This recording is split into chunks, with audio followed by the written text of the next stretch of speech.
அது ஒரு புகைவண்டி நிலையம். அங்கே ஒருத்தர் காலார நடந்து வந்துக்கிட்டு இருந்தார். அவர் தன்னுடைய வீட்டில் உட்காந்து ரொம்ப நேரம் எழுதுவார். எழுதுகிற நேரம் போக மற்ற நேரங்களில் தம்முடைய சொந்த வயல்களில் வேலை பார்ப்பார். அது முடிஞ்சதை என்ன பண்ணுவார்னா, பக்கத்தில் இருக்கிற புகைவண்டி நிலையத்துக்கு போவார்.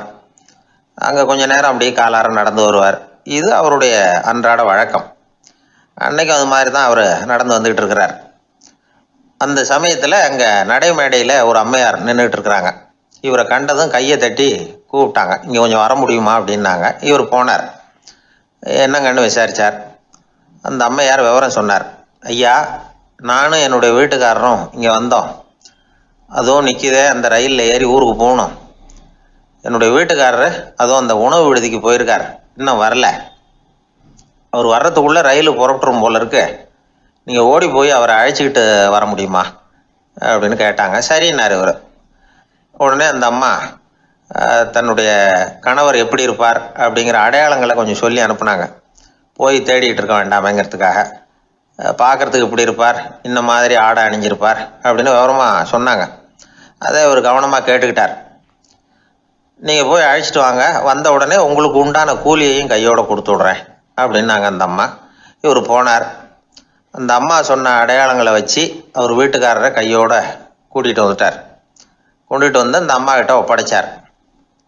உடனே அவரும் ஏற்கனவே சொன்ன பிரகாரம் அவருக்கான கூலி பணத்தையும் கொடுத்தாங்க.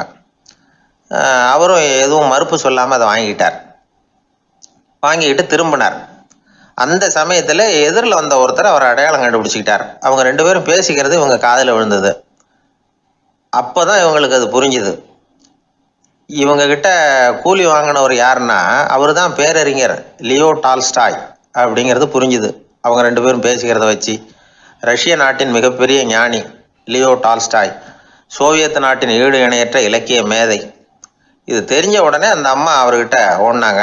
ஐயா, உங்களுக்காக நான் கூலி கொடுத்தேன், நான் பெரிய தவறு பண்ணிவிட்டேன் அப்படின்னு சொல்லி வருத்தப்பட்டாங்க. பரவாயில்ல, ஆனால் நீங்கள் எனக்கு கொடுத்த கூலி பணத்தை நான் திருப்பி கொடுக்க மாட்டேன். ஏன் தெரியுமா, அது நான் உழைச்சி பெற்ற தொகை அப்படின்னார். யாருக்குமே அதிக மகிழ்ச்சியை தரக்கூடிய பணம் எதுன்னு கேட்டால், அது அவங்க உழைப்புக்கு ஊதியமாக கிடைக்கிற பணம் தான். நம்ம ஆட்கள் சில பேருக்கு உழைக்காம கிடைக்கிற தீய வழியில் வருகிற பணம் கூட மகிழ்ச்சியை கொடுக்கும். ஒரு பெரிய தொழிற்சாலை, அதோட முதலாளி கடுமையான ஒரு கட்டுப்பாடு விதிச்சிருந்தார். அது என்ன கட்டுப்பாடுன்னா, இந்த தொழிற்சாலைக்கு உள்ள யாரும் சிகரெட்டு பிடிக்கக்கூடாது அப்படிங்கிறது தான். ஒரு நாள் இந்த முதலாளி தன்னுடைய தொழிற்சாலையை சுற்றி பார்த்துக்கிட்டு வரார். அப்போது ஒரு இளைஞன் உள்ள சிகரெட்டு பிடிச்சிக்கிட்டு இருந்தான். அதை பார்த்து விடுறார். அவ்வளவுதான், அவருக்கு கோபம் வந்துட்டுது. உடனே உதவியாளரை கூப்பிட்டார். அதோ பாரு, அந்த சிகரெட்டு பிடிச்சிக்கிட்டு இருக்கிறானே, அவன் கணக்கை முடித்து வெளியில் அனுப்பி வச்சிரு அப்படின்னு உத்தரவு போட்டார். அது பிரகாரம் உடனே அவனை அழைச்சிட்டு போய் கணக்கு பார்த்து சம்பள பாக்கி அப்புறம் உதவித்தொகை எல்லாத்தையும் மொத்தமாக கையில் கொடுத்து வெளியில் அனுப்பி வச்சுட்டாங்க. அவன் பணத்தோடு வெளியில் வந்தான். ஏதோ யோசனை பண்ணபடியே நின்றுக்கிட்டு இருந்தான். அவன், என்னப்பா யோசிக்கிற அப்படின்னாரு எதிரில் வந்தவர். இவன் சொன்னான், ஒன்றும் இல்லை, என்னோட நண்பன் ஒருத்தனை பார்க்கறதுக்காக உள்ளே போனேன். பேர் என்னன்னு கேட்டுட்டு ஒரு 50,000 ரூபா பணத்தையும் கொடுத்து வெளியில் அனுப்பி வச்சுட்டாங்க. அதுதான் ஏன்னு புரியல, யோசனை பண்ணிகிட்டு இருக்கிறேன் அப்படின்னு நானாக்குவேன். அதனால் நாம் உழைச்சி சம்பாதிக்கிற பணம் தான் உயர்வு, சும்மா வர்ற பணம்லாம் மகிழ்ச்சியை தராது அப்படிங்கிறத புரிஞ்சுக்கணும். அப்பேற்பட்ட ஞானி ரஷ்ய மேதை அவர் பாருங்க, அந்த பணத்தை வாங்கின பணத்தை திருப்பி கொடுக்க மாட்டேன்னு விட்டார். ஏன்னா அது உழைத்து பெற்ற தொகை, அதை நான் கொடுக்க மாட்டேன்னார். அதனால் நமக்கு செல்வம் சேர்க்கறது பெருசு இல்லை, அந்த சேருகிற செல்வம் நமக்கு மகிழ்ச்சியை கொடுக்கணும். அதுக்கு என்ன வழின்னா, நாம் உழைத்து சம்பாதிக்கணும் அப்படிங்கிறத அதிலிருந்து புரிஞ்சிக்க வேண்டியது ரொம்ப அவசியம். அதனால் உழைப்போம் உயர்வோம், இதுதான் வெற்றியின் ரகசியம். ஒரு ஊரில் ஒரு மன்னர் இருந்தார். ஒரு நாள் அவருடைய அரசவைக்கு ஒரு ஓவியன் வந்தான். அவன் சீனா தேசத்திலிருந்து வந்தவன், தாவோ சிந்தனையாளன். அவன் அங்கே மன்னர் முன்னாடி நிற்கிறான். யாரும் செய்ய முடியாத ஒரு காரியத்தை என்னால் செய்ய முடியும்னா, இவன் இப்படி சொன்னதை கேட்டதும் ஏற்கனவே அங்கே இருந்த அரசவை ஓவியன் ஒருத்தனுக்கு கோபம் வந்துட்டுது. இதோ பாரு, இப்படிலாம் பேசக்கூடாது, நான் வேணும்னா உன்னுடைய சவாலை ஏற்றுக்கிறேன் அப்படின்னா. நாம் 2 பேரும் ஓவியம் தீட்டுவோம், அதை பார்த்துட்டு நம்ம 2 பேரில் யார் சிறந்த ஓவியன் அப்படிங்கிறத மன்னரே தீர்மானம் செய்யட்டும், என்ன சொல்கிற அப்படின்னு கேட்டான் அவன். அவனும் சரின்னு ஒத்துக்கிட்டான். போட்டி ஆரம்பமாச்சு. அரசர் அவங்களுக்கு 2 சுவர்களை ஒதுக்கி கொடுத்தார். 6 மாத காலம் அவகாசம் கொடுத்தார். 2 ஓவியர்களும் அவங்கவங்க வேலையை ஆரம்பித்தாங்க. இரவு பகலாக வேலை செய்ய ஆரம்பிச்சுட்டாங்க. 6 மாதம் முடிஞ்சது. அரசர் வந்து பார்த்தார். முதல்ல தன்னுடைய அரசவை ஓவியர் தீட்டியிருந்த ஓவியத்தை பார்த்தார். ரொம்ப பிரமாதமாக இருந்தது, பாராட்டினார். இதோ பாரு, உன்னுடைய ஓவியம் அற்புதமாக இருக்கு, உயிரோட்டம் உள்ளதாக இருக்குது, கலையின் உச்சமே இதுதான், இதை விட சிறந்த ஒரு ஓவியத்தை வேற யாராலையும் படைக்க முடியாது அப்படின்னார். அதுக்கப்புறம் அந்த சீன ஓவியன்கிட்ட போனார். எங்க உன்னுடைய ஓவியம்னு கேட்டார். திரைச்சீலையை விலக்கி விட்டு பாருங்கன்னா. மன்னர் வந்து அந்த திரைச்சீலையை விளக்குனார். உள்ள வந்து ஓவியம் இருக்க வேண்டிய இடம் கண்ணாடி மாதிரி தெரிஞ்சுது. அவன் அந்த 6 மாத காலமாக அந்த சுவரை வந்து தேய்ச்சி தேய்ச்சி கண்ணாடி மாதிரி ஆக்கி வச்சிருக்கிறான். அதுக்கு நேராக எதிர் சுவரில் அரசவை ஓவியம் தீட்டின ஓவியம் இருக்குது. அது எதிரில் இருந்த இந்த கண்ணாடியில் பட்டு பிரதிபலிக்குது. மன்னர் யோசனை பண்ண ஆரம்பித்தார். அப்புறம் அந்த சீன ஓவியனை பார்த்து கேட்டார், இதை பாரு, நீ என்னுடைய ஆளை வந்து தோற்கடிச்சுட்ட அப்படிங்கிறதுல சந்தேகம் இல்லை, ஆனாலும் எங்களை ஏமாத்தி இருக்கிற, எந்த ஓவியமும் நீ வரையிலையே அப்படின்னார். அரசே, இதுதான் உண்மையான ஓவியம், உயிருள்ள ஓவியம். இது வந்து மனோபாவங்களை பிரதிபலிக்கும், மாறுகின்ற காலங்களை அப்படியே காட்டும் அப்படின்னா அந்த சீன ஓவியன். கையால் வரைகிற ஓவியங்களில் சலனம் இல்லை, கண்ணாடி அப்படி கிடையாது, சக்தியின் ஓட்டம் அதில் எப்பவும் இருந்துக்கிட்டே இருக்கும். கண்ணாடி மட்டுமே ஜீவன் உள்ள ஓவியமாக இருக்க முடியுங்கிறத அந்த சீன ஓவியன் தெரிஞ்சு வச்சிருந்தான். ஏன்னா அவன் ஒரு தாவோ சிந்தனையாளன். ஒவ்வொரு குழந்தையும் இந்த கண்ணாடியோடு தான் பிறக்குது. ஆனால் நாம் என்ன செய்கிறோம்னா ஓவியங்களை கண்ணாடி மீது பதிப்பிச்சு விடுறோம். கண்ணாடி நம்மளை பிரதிபலிக்குது. நம்முடைய அழகோ அவலட்சணமோ கண்ணாடியை பாதிக்கிறது இல்லை. ஏன்னா அதுக்கு மனம் கிடையாது. கடந்து போன வினாடியை பற்றி அது சிந்திக்கிறது இல்லை. அடுத்த கணத்தை பற்றின எதிர்பார்ப்பும் அதுகிட்ட கிடையாது. அதுதான் பற்றற்ற நிலை. மனிதனுக்கு தேவைப்படுறது அதுதான். கண்ணாடி கிட்டே இருந்து நாம் வந்து கற்றுக்கொள்ள வேண்டிய பாடம் இது. வாழ்க்கையில் வந்து மனிதர்களை நேசிக்கலாம், உலகின் அழகையெல்லாம் பிரதிபலிக்கலாம், ஆனால் எதையும் பற்றி கொண்டு விடக்கூடாது அப்படிங்கிறது பெரியவர்கள் அறிவுரை. துயரம்ங்கிறது பற்றுக்களின் சாயை. கண்ணாடி முன்னாடி நிற்கிறப்போவெல்லாம் நமக்கு இந்த ஞாபகம் வரணுமா. ஒரு குடும்ப தலைவர் ஒரு நாள் காலையில் விடிஞ்சு எழுந்திரிச்சதும் சத்தம் போட்டார். யார் இந்த கருங்குரங்கு படத்தை என் ரூமில் கொண்டாந்து மாட்டி வச்சது அப்படின்னு கத்தினார். சமையல் கட்டிலிருந்து மனைவி பதில் சொன்னாங்க, தூக்க கலக்கத்தில் உளராதுங்க, நல்லா பாருங்க, அது படம் கிடையாது, முகம் பார்க்குற கண்ணாடி அப்படின்னா. சில பேர் ஆளை பார்த்தா 60 வயசு மாதிரி தோணும், உண்மையான வயசு என்னன்னு பார்த்தா 40 அல்லது 45. சில பேரை பார்க்கறதுக்கு 45 மாதிரி தெரியும், உண்மையிலேயே 65 தாண்டி இருப்பாங்க. ஒரு மனிதனுக்கு 2 வகையான வயது உண்டுங்கிறார் ஓஷோ. அதாவது உடம்புக்குன்னு ஒரு வயசு, மனசுக்குன்னு ஒரு வயசு. முதல் உலக மகாயுத்தம் நடந்தது இல்லையா, அது முடிஞ்சதுக்கு அப்புறம் முதல் தடவையா மனிதனின் மூளை வளர்ச்சியை பற்றி மனநல வைத்தியர்கள் ஒரு கணக்கெடுப்பு சோதனை நடத்தினாங்களாம். அது வரைக்கும் மனிதனுக்கு 2 வகையான வயது உண்டுன்னு யாரும் சிந்திச்சதே இல்லையா. அந்த உலக மகாயுத்தம் முடிஞ்சதுக்கு அப்புறம் மனிதனுடைய சராசரி மனதின் வயதை கணக்கிட்டு பார்க்கும் பொழுது அவங்களுக்கெல்லாம் ரொம்ப அதிர்ச்சியாக இருந்துதான். ஏன்னா அது ரொம்ப பின்தங்கிய நிலையில் இருந்திருக்கு, வளர்ச்சி அடையாத நிலையில் இருந்திருக்கு. அவங்க கண்டுபிடிச்ச பிரகாரம் அப்போ மனசோட சராசரி வயசு என்ன தெரியுமா, 14. அப்படின்னா பார்த்துங்க, உடல் ரீதியாக ஒருத்தரோட வயசு 70 கூட இருக்கலாம், ஆனால் மனசோட வயசு 14 தான். இதுக்கு நேர்மாறாக அமைஞ்சு போச்சுன்னு வச்சுங்க. அதாவது ஒருத்தருக்கு உண்மையிலேயே 14 வயசு, அதாவது உடலோட வயசு 14, அவரோட மனசின் வயசு 70ன்னு வச்சுக்கோங்க. இப்படி அமைஞ்சு விட்டதுன்னா அவர் சீக்கிரம் ஞானத்தன்மை அடைஞ்சிருவார் அப்படின்னு அர்த்தம். இப்போ நமக்கெல்லாம் உடம்போட வயசு மனசோட வயசு ரெண்டும் ஒன்றா இருந்துட்டா அதுவே போதும், அதுவே பெரிய விஷயம். இப்போ எமர்சன் கிட்ட போய் ஒருத்தர் கேட்டாராம், உங்கள் வயசு என்ன அப்படின்னு. அவர் உடனே பதில் சொல்லியிருக்கார், 360 வருஷம் அப்படின்னாராம். கேட்டவர் குழம்பி போயிட்டார். அவர் என்ன சொல்கிறாரு, 360 வயசா, என்ன நம்ம காதில் தான் சரியாக விழலையா? எமர்சன் எப்பவும் உண்மையை பேசுகிற ஒரு சிறந்த அறிவாளி, அவர் இப்படிலாம் பொய் சொல்ல மாட்டாரே அப்படின்னு ஒரு யோசனை பண்ணிக்கிட்டே இவர் மறுபடியும் அவர் கிட்ட போனாராம். ஐயா, நீங்கள் சொன்னது சரியா என் காதில் விழலை, அதனால் மறுபடியும் கேட்குறேன், உங்கள் வயசு என்ன அப்படின்னாராம். எமர்சன் மறுபடியும் சொல்லியிருக்கிறார் 360 வருஷம்னு. வந்தவருக்கு உண்மையிலேயே அதிர்ச்சியாக போட்டுது. அதுக்கப்புறம் மெதுவாக ஆரம்பிச்சாராம். ஐயா, நீங்கள் சொல்கிறத என்னால் ஏற்றுக்க முடியாது. எப்படி பார்த்தாலும் இப்போ உங்களுக்கு வயசு ஒரு 60க்கு மேலே இருக்காதுன்னு நினைக்கிறேன் அப்படின்னாராம். நீங்கள் சொல்கிறது சரிதான், அது என் உடம்போட வயசுன்னாராம் எமர்சன். அப்படின்னா ஏற்கனவே நீங்கள் சொன்னது அப்படின்னு கேட்டிருக்காரு, அது என் மனசோட வயசு அப்படின்னாராம். நம்மளை பொறுத்த வரைக்கும் அறிவு தூசு படிஞ்சிருக்கு, அது மாதிரியே அன்பும் மாசுபட்டிருக்கு. இது ரெண்டையும் சுத்தம் பண்ண வேண்டியிருக்குது. அப்போ தான் நாம் சரியான வயசில் வாழ முடியும். ஒரு ஆசாமி இருக்கிறார், அவருக்கு உடம்போட வயசு அதிகம், மனசோட வயசு ரொம்ப குறைச்சல், குழந்தை மாதிரி. அவர் ஒரு ஆஸ்பத்திரியில் படுத்திருக்கிறார். நர்சம்மா எல்லாருக்கும் மருந்து கொடுத்துட்டு போகிறாங்க. கொஞ்ச நேரம் கழித்து திரும்பி வந்தாங்க. அப்போ இவர் அந்த அம்மாவை கூப்பிட்டு சொல்கிறார், இதை பாருங்க சிஸ்டர், நீங்கள் எல்லாருக்கும் சின்ன சின்ன மாத்திரையாக கொடுத்துட்டு எனக்கு மட்டும் நீளமான மாத்திரையாக கொடுத்துட்டீங்க. முழுங்கிறதுக்கு ரொம்ப கஷ்டமாக போச்சு. இனிமேல் எனக்கும் சின்ன மாத்திரையாக கொடுங்க சிஸ்டர் அப்படின்னாராம்.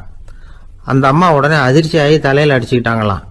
நான் கஷ்டப்பட்டு மாத்திரையை முழுங்கினத்துக்கு நீங்கள் ஏமா தலையில் தட்டிக்கிறீங்க அப்படின்னு கேட்டிருக்காரு இவர். இதுக்கு அவங்க சொல்லியிருக்கிறாங்க, நான் உங்களுக்கு கொடுத்துட்டு போனது மாத்திரை இல்லைங்க, அது தெர்மாமீட்டர் அப்படின்னாங்களாம். ஒருத்தர் இருக்கார், நல்ல உத்தியோகத்தில் தான் இருக்கிறார். ஆனால் எப்போ பார்த்தாலும் முகத்தை வெறுப்பாக வச்சிருப்பார். அப்படியே வருவார் போவார். ஏன் சார் இப்படி இருக்கிறீங்க அப்படின்னு விசாரித்தோம். ஏன்டா இந்த வேலைக்கு வந்தோம்னு இருக்கு சார் அப்படின்னார். உங்கள் வேலை உங்களுக்கு பிடிக்கலையா அப்படின்னு கேட்டோம். இல்லைன்னார். இப்படிப்பட்டவங்க வெற்றிகரமான வாழ்க்கை வாழ முடியாது. இது நிபுணர்கள் கருத்து.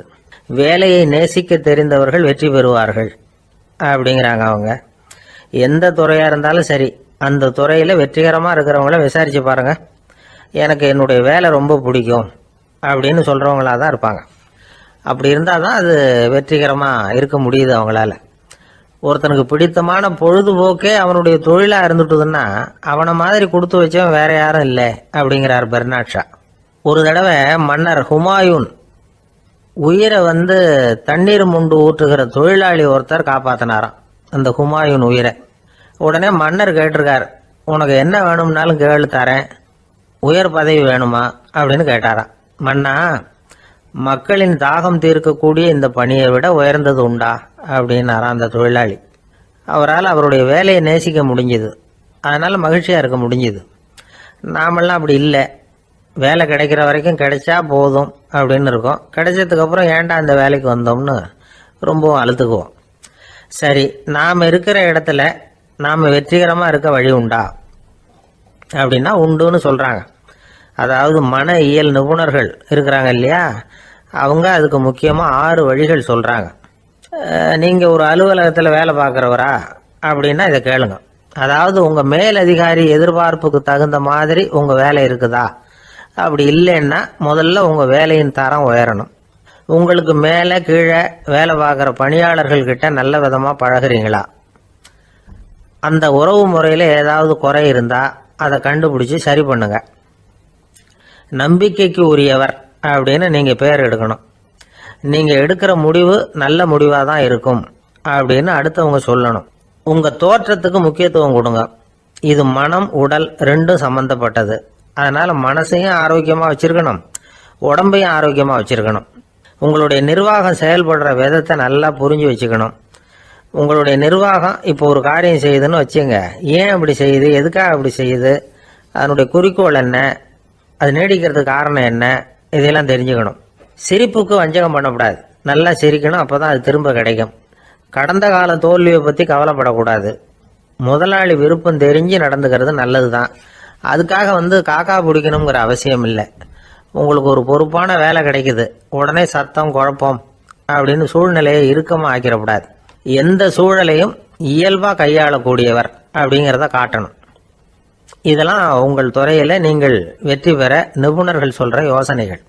இவ்வளவு விவரமும் சொல்லிவிட்டு ஒருத்தரை பார்த்து கேட்டோம், இப்போ சொல்லுங்க, நீங்கள் செய்கிற வேலை உங்களுக்கு பிடிச்சிருக்குதா அப்படின்னோம். ரொம்ப ரொம்ப பிடிச்சிருக்குது அப்படின்னார். சரி, என்ன செஞ்சிட்டு இருக்கிறீங்க அப்படின்னு கேட்டோம். சும்மா தான் இருக்கிறேன் அப்படின்னார் அவர். அந்த ஆளை கண்டா ஏன் இப்படி முகத்தை திருப்பிக்கிட்டு வர்றீங்க அப்படின்னு கேட்டார் ஒருத்தர் நண்பர்கிட்ட. எலெக்ஷனில் அவன் எதிர்த்து நின்னவன் சார், என்ன அவங்ககிட்ட நமக்கு என்ன பேச்சுவார்த்தை அப்படின்னாராம் ரொம்ப கோபமாக இவர்.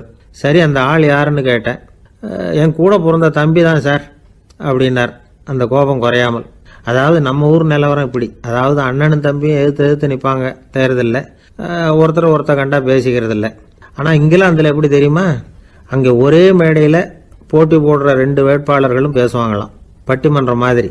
ஒருத்தர் முதல்ல எழுந்திருப்பார், நான் இந்த தேர்தலில் வெற்றி பெற்றால் என்னென்ன செய்வேன் அப்படின்னு சொல்லிவிட்டு உட்காருவார். அதுக்கப்புறம் அடுத்தவர் எழுந்திருப்பார், அவர் சொல்லுவார், நான் வெற்றி பெற்றால் இந்த மக்களுக்கு என்னென்ன செய்வேன், இந்த நாட்டுக்கு என்னென்ன செய்வேன் அப்படிங்கிறத சொல்லிவிட்டு உட்காருவார். 2 பேரும் ஒரே மேடையில் பேசுவாங்க.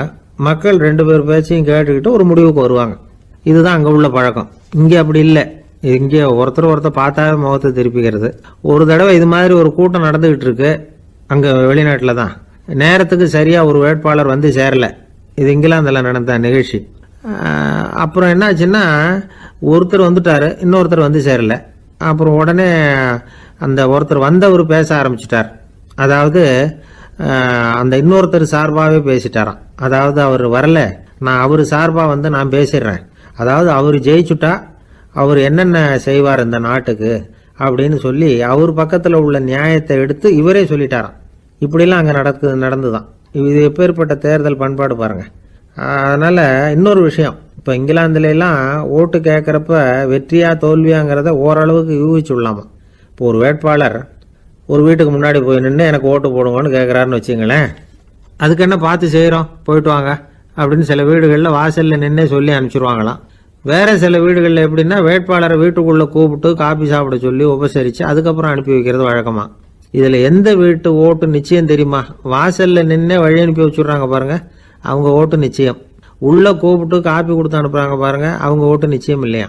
சரி, அப்புறம் ஏன் அந்த உபசரிப்பு அப்படின்னு கேட்டால் அதுக்கு ஒரு காரணத்தை சொல்கிறாங்க. அதாவது அது ஒரு அனுதாபத்தை தெரிவிக்கிற முறையா. ஐயோ பாவம், நாம் இவருக்கு ஓட்டு தான் போட போகிறதில்ல, இதையாவது செய்வோம், காப்பியாவது சாப்பிட்டு போகட்டும் அப்படிங்கிற எண்ணமா. இப்படி அந்த ஒரு பழக்கம். ஆக அந்த ஊரில் நிறைய காப்பி சாப்பிடணும்னு ஒருத்தர் ஆசைப்பட்டால் தேர்தலில் தோற்று போகிறதுக்கு தயாராக இருக்கணும். ஒரு சமயம் ஒரு ஊரில் தேர்தல் நடந்துதான். ஒரு தொகுதியில் நின்று தோற்று போன ஒருத்தர் கையில் ஒரு துப்பாக்கியோட ஊருக்குள்ளே சுற்றிக்கிட்டு இருந்தாராம். ஒரு போலீஸ்காரர் அவரை பார்த்துட்டு சந்தேகப்பட்டிருக்கார். அதனால் அவரை தடுத்து நிறுத்தி, என்ன இது துப்பாக்கியோட சுற்றுறீங்களேன்னு விசாரிச்சிருக்கார். இதுக்கு அவர் சொன்னாராம், சார், இந்த தொகுதியில் மொத்தம் 1,00,000 வாக்காளர்கள், அதில் எனக்கு 10,000 பேர் மட்டும்தான் எனக்கு ஓட்டு போட்டிருக்கிறாங்க. அப்படின்னா எனக்கு வேண்டாதவங்க இந்த தொகுதியில் 90,000 பேர் இருக்கிறாங்கன்னு அர்த்தம். இப்படி ஒரு சூழ்நிலையில் நான் என்னுடைய பாதுகாப்புக்கு ஆயுதம் இல்லாமல் நடமாடலாமா அப்படின்னு கேட்டாராம். எவ்வளவு எச்சரிக்கை பாருங்க. நம்ம ஊரில் சில பேர் ஓட்டு கேட்குற விதமே தனி. ஒருத்தர் ரொம்ப சாமர்த்தியமாக ஓட்டு கேட்பாராம். அவர் எப்படின்னா, ஒரு வீட்டுக்கு போகிறாருன்னு வச்சுங்களேன், அந்த நேரம் அந்த வீட்டுக்காரரு என்ன செஞ்சுக்கிட்டு இருக்கிறாரோ அதே வேலையை இவரும் கொஞ்ச நேரம் செய்வாராம், அவருக்கு ஒத்தாசையா. அதுக்கப்புறம் மெதுவாக பேச்சு கொடுப்பார், ஓட்டு கேட்பார், இது மாதிரி எலெக்ஷனில் நிற்கிறேன் கவனிக்கணும்னு. அது மாதிரி ஒரு தடவை அவர் போனப்போ அங்கே அவர் என்ன பண்ணிகிட்டு இருக்காரு, வீட்டுக்கு பின்னாடி மாட்டு கொட்டையில் பால் கறந்துக்கிட்டு இருக்கார் ஒரு பசுமாட்டுக்கிட்ட. அந்த வீட்டில் இவர் ஓட்டு கேட்க போனவர் இவர் ஓடி போய் இன்னொரு சொம்பை எடுத்துக்கிட்டு அதே மாட்டுக்கு இன்னொரு பக்கம் போய் உட்காந்துக்கிட்டு இவரும் பால் கறக்க ஆரம்பிச்சிட்டார். எதிர உட்காந்துட்டு இருக்காரு இவர் இந்த பக்கம் உட்காந்துருக்கார். கீழே கொஞ்சம் குனிஞ்சு பார்த்தா ஒருத்தர் முகத்தை ஒருத்தர் பார்க்கலாம். கொஞ்ச நேரம் ஆனதுக்கப்புறம் இவர் மெதுவாக அவர்கிட்ட பேச்சு கொடுத்தாராம். இது மாதிரி நான் எலெக்ஷனில் நிற்கிறேன், நீங்கள் ஓட்டு போடணும், அதுக்காக தான் வந்தேன்னாராம். அது முடியாதுங்களேன்னாராம் அவர். ஏன்னு கேட்டிருக்கார். நான் இந்த வீட்டுக்காரன் இல்லை, நானும் உன்ன மாதிரி ஓட்டு கேட்க வந்தவன் தான் அப்படின்னாராம் அவர். ஜெருசலேம் அங்கே உள்ள ஒரு தேவாலயம். அதில் உள்ள பலிபீடத்தின் முன்னாடி ஒரு பெட்டி உண்டு. அது காணிக்கை பெட்டி. ஆலயத்துக்கு வர்றவங்க பிரார்த்தனை பண்ணிவிட்டு திரும்பி போகிற சமயத்தில் அந்த பெட்டியில் காணிக்கை போடுவாங்க. அவங்களால எவ்வளவு முடியுமோ அவ்வளவு போடுறது வழக்கம். அவங்கவுங்க வசதிக்கு தகுந்த மாதிரி போடுவாங்க. வசதி உள்ளவங்களாக இருந்தாலும் சரி, வசதியே இல்லாத வறியவர்களாக இருந்தாலும் சரி, ஆலய காணிக்கை பெட்டியில் காசு போடுறது அவங்களுக்கு ரொம்ப பெருமையான ஒரு செயல். ஒரு சமயம் இயேசு தம்முடைய சீடர்களோடு அந்த ஆலயத்துக்கு வரார். அங்கே உட்காந்து ரொம்ப நேரம் வழிபாடு பண்ணிகிட்டு இருக்கிறார். சீடர்களும் அந்த ஜபத்தில் கலந்துக்கிட்டாங்க. வழிபாடு முடிஞ்சுது. இயேசு உட்காந்துருக்கிறார். காணிக்கை பெட்டியில் காசு போடுறவங்கள கவனிக்கிறார். சீடர்களும் அதையே கவனிச்சுக்கிட்டு இருக்கிறாங்க. ரொம்ப பேர் வரிசையாக வந்தாங்க. அவங்களால முடிஞ்ச அளவுக்கு காசு போட்டுட்டு அவங்க பாட்டுக்கு போய்கிட்டு இருக்கிறாங்க. வசதியானவங்க நிறைய பேர் வந்தாங்க. அதுக்கு மத்தியில் வயசான ஒரு அம்மா, அவங்களும் வந்து காசு போட்டுட்டு போகிறாங்க. இப்போ இயேசு தன்னுடைய சீடர்கள் பக்கம் திரும்பினார். ஒரு கேள்வி கேட்டார். இப்போ இந்த காணிக்கை பெட்டியில் நிறைய பேர் வந்து காசு போட்டுட்டு போகிறத நீங்கள் கவனிச்சிங்க. இன்னைக்கு இந்த காணிக்கை பெட்டியில் ரொம்பவும் அதிகமாக காசு போட்டது யார் அப்படின்னு கேட்டார். முதல்ல வந்தார ஒரு பெரிய மனுஷன், அவர் தான் அதிகமாக போட்டார் அப்படின்னாரு ஒருத்தர். மூணாவதாக வந்தவர் தான் அதிகமாக போட்டார், நான் கவனித்தேன் அப்படின்னாரு இன்னொருத்தர். இப்படி ஆளுக்கு ஒரு விதமாக சொல்கிறாங்க. கடைசியாக இயேசு சொன்னாராம், இன்றைக்கு அந்த பெட்டியில் அதிகமாக காசு போட்டவங்க அந்த வயசான அம்மா தான் அப்படின்னாராம். சீடர்களுக்கு ஒன்றும் புரியல. அந்த அம்மா ரொம்பவும் ஏழையாச்சே, அவங்க எப்படி அதிகமாக காணிக்கை செலுத்த முடியும் அப்படிங்கிறது அவங்க சந்தேகம். இயேசு விளக்குனார். நிறைய பேர் வந்தாங்க, நிறையவே காசுகள் போட்டாங்க, அது உண்மைதான். ஆனால் அந்த அம்மா என்ன பண்ணாங்க கவனிச்சிங்களா? வந்தாங்க, தன்னுடைய காசு பையை திறந்தாங்க, அப்படியே கொட்டுனாங்க. அதில் இருந்தது ரெண்டு காசுகள் தான். அந்த 2 காசும் காணிக்கை பெட்டியில் விழுந்துட்டுது. மற்றவங்கள்லாம் தங்கள்கிட்ட இருந்த செல்வத்தின் ஒரு சிறு பகுதியை எடுத்து பெட்டியில் போட்டாங்க. ஆனால் இந்த அம்மா தன்கிட்ட என்ன இருந்ததோ அதை அப்படியே போட்டுட்டாங்க. தன்னுடைய பிழைப்புக்காக வச்சிருந்த அவ்வளவையும் இழக்கிறதுக்கு தயாராகிட்டாங்க. அவ்வளவு தாராள மனசு அவங்களுக்கு. அதனால் அவங்க செலுத்தின காணிக்கை தான் அளவில் அதிகம் அப்படின்னார். விலை மதிப்பில்லாத முத்து புதையல் ஒருத்தனுக்கு கிடைக்க போகுதுன்னு வச்சுக்கோங்க. அதன் மதிப்பை உணர்ந்தவன் என்ன பண்ணுவான்? அதை அடையிறதுக்காக தன்கிட்ட இருக்கிற எதையும் கொடுக்கறதுக்கு தயாராக இருப்பான் இல்லையா? அது மாதிரி தான் இதுவும் அப்படின்னார். உலக மதிப்பீடுகளை துரும்பா தூசியாக மதித்து அதையெல்லாம் உதறி விடுகிறவன் இறையருள் அப்படிங்கிற இணையில்லாத செல்வத்தை பெறுகிறான் அப்படிங்கிறது இதில் உள்ள கருத்து. இறைவனுக்காக இழப்பதுன்னா துன்பப்படுகிறவர்களுக்காக, ஏழைகளுக்காக, ஏதுமற்றவர்களுக்காக இழப்பது அப்படின்னு அர்த்தம். உங்கள் அயலானுக்கு நீங்கள் என்ன உதவி செய்தாலும் அதை எனக்கே செய்கிறீர்கள் அப்படின்னு இயேசு சொல்லியிருக்கிறார். அடுத்தவங்களுக்கு உதவணுங்கிற குணம் இன்னைக்கு ரொம்ப குறைஞ்சி போச்சு. ஒருத்தன் வாழைப்பழத்தோல் வழுக்கி கீழே விழுந்துட்டான். பக்கத்தில் இருந்த நண்பன் உடனே அவனை தூக்கிக்கிட்டு போய் ஆஸ்பத்திரியில் சேர்த்துட்டான். அதுக்கப்புறம் சொன்னான், நீ அந்த வாழைப்பழத்தோலில் காலை வைக்க போகிறத முன்னாடியே நான் கவனிச்சுட்டேன் அப்படின்னானா. அப்படின்னா அப்போவே நீ எனக்கு உதவி செஞ்சுருக்கலாமே அப்படின்னானா அவன். நான் டாக்டருக்கு உதவலாம்னு நினச்சிட்டேன் அப்படின்னா இவன். ஒரு விவசாயி விதைக்கிறதுக்காக வயல்வெளி பக்கம் போகிறார். விதைகளை அள்ளி வீசினார். அப்போ என்ன ஆச்சுன்னா, சில விதைகள் வந்து பாதை ஓரத்தில் விழுந்தது, சில விதைகள் முள் செடிகள் மண்டி இருந்த புதருக்கு இடையில் விழுந்தது, சில விதைகள் நல்ல நிலத்தில் விழுந்தது. பாதை ஓரத்தில் விழுந்த விதை என்ன ஆச்சுன்னா, அதெல்லாம் பறவைகள் கண்ணில் போட்டுவிட்டுது. உடனே வந்து உட்காந்து கொத்தி தின்னுட்டு போட்டுது. அதிகமாக மண் இல்லாத பாறை பகுதியில் விழுந்த விதையெல்லாம் லேசாக வேர் விட்டு முளைக்க ஆரம்பிச்சுது. அதுக்கப்புறம் வேர் கீழேயும் ஆழமாக போக முடியல, மேலேயும் சூரிய வெப்பம் அதிகம் தாங்க முடியல, எல்லாம் காஞ்சி கருகி போட்டுது. புதர் பகுதியில் சில விதைகள் விழுந்தது இல்லையா, முள் செடிகள் காடாக மண்டி போயிருந்தது. அதனால் முளைச்சி வர்ற செடிக்கு நெருக்கடி அதிகமாக போட்டுது, சரியாக வளர முடியல, விளைச்சலும் சரியாக இல்லை. நல்ல நிலத்தில் விழுந்த விதைகள் மட்டும் நல்லா முளைச்சிது, நல்லா வளர்ந்தது, விளைச்சலும் பிரமாதமாக இருந்தது. இந்த கதையை சொல்லிவிட்டு கேட்க செவியுள்ளோர் கேட்கட்டும் அப்படிங்கிறார் இயேசு பெருமான். ஆமாம், இயேசு கடலில் நின்ற படகு ஒன்றில் உட்காந்துருக்கிறார். கடற்கரையில் ஏராளமான மக்கள் உட்காந்துருக்கிறாங்க. அந்த சமயத்தில் தான் இயேசு வந்து ஓமைகள் மூலமாக மக்களுக்கு பல உண்மைகளை சொல்லிகிட்டு இருக்கிறார். மக்கள் அந்த கதையை கேட்டுட்டு ஒன்றும் புரியாமல் முழிக்கிறாங்க.